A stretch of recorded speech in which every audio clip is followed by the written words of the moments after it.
Imagine waking up one morning to find 90 income tax officers stationed at your residence. Quite an unusual start to the day, isn't it? Such was the fate of Sardar Inder Singh, a former MLA from Punjab and a Rajya Sabha MP, who in 1981 found himself at the center of the longest income tax raid in India's history. Orchestrated by Alak Kumar Batpial, then Deputy Director of Intelligence, this was no ordinary operation. It involved a small army of 90 officers, 200 policemen and clerks, all working in unison to ensure the raid's success. The operation spanned across several locations linked to Singh's family, including factories, residential areas, and bank lockers in various cities. And the haul? A staggering hours. 92 lakh in cash was uncovered on the first day of the raid in Kanpur alone. A morning that started like any other had turned into a historic day in India's fight against tax evasion. The raid didn't stop at Singh's residence. It extended across several locations and unveiled even more concealed wealth. This operation was not confined to one location or one person. It was a widespread search that spanned across various locations, all interconnected to Singh's family. Factories, residences, and lockers in cities such as Tilak Nagar, Lajpat Nagar, Arya Nagar, Panki, Fazalganj, Kanpur, Mussoorie, and Delhi were all under the scanner.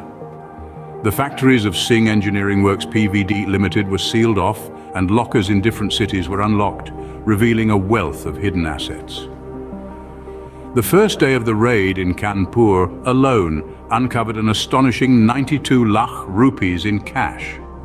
This was in addition to other valuables such as gold, jewelry, guineas, and fixed deposits. The pursuit of truth did not stop there. As the officers extended their search to Delhi, they discovered 72,000 rupees in cash and fixed deposit receipts worth 1.1 lakh rupees. This contributed to a total collection of 1.3 crores. The subsequent 2 days were just as fruitful, if not more so. 6 additional gold bars were found, valued at 30 lakh rupees. The meticulous counting process, which lasted a staggering 18 hours, was handled by the local Reserve Bank of India. The final figure was a jaw-dropping 1.6 crores. The raid was not limited to Sardar Inder Singh alone. Punjab National Bank, Allahabad Bank, and Hindustan Commercial Bank lockers linked to Singh's family members were sealed, leading to separate searches for the owners.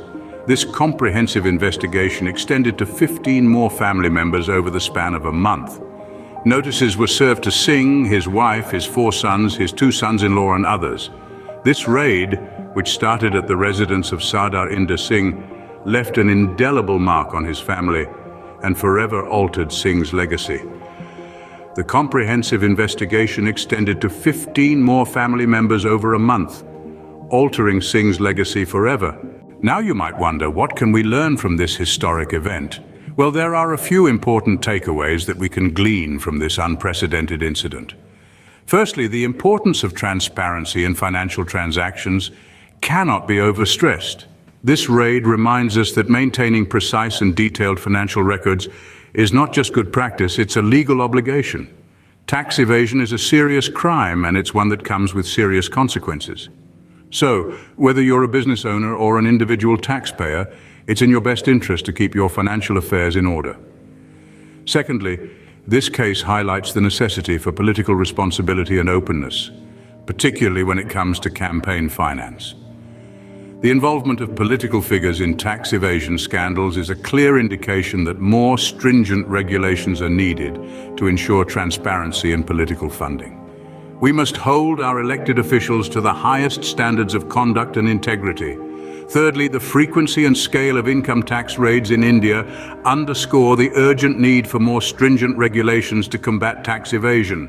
Tax laws need to be regularly updated and effectively enforced to keep pace with the evolving tactics used by tax evaders. It's not enough to have laws on the books. They need to be diligently enforced to deter potential violators. Lastly, the value of collaboration between government agencies cannot be overstated.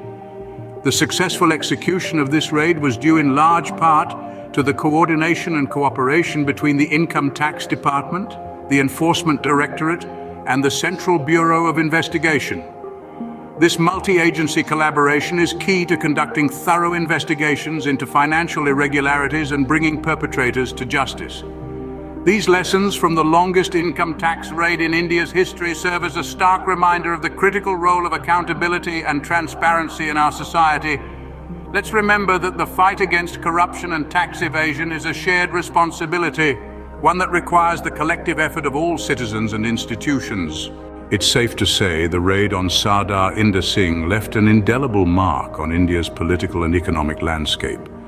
This historic event was more than just a raid.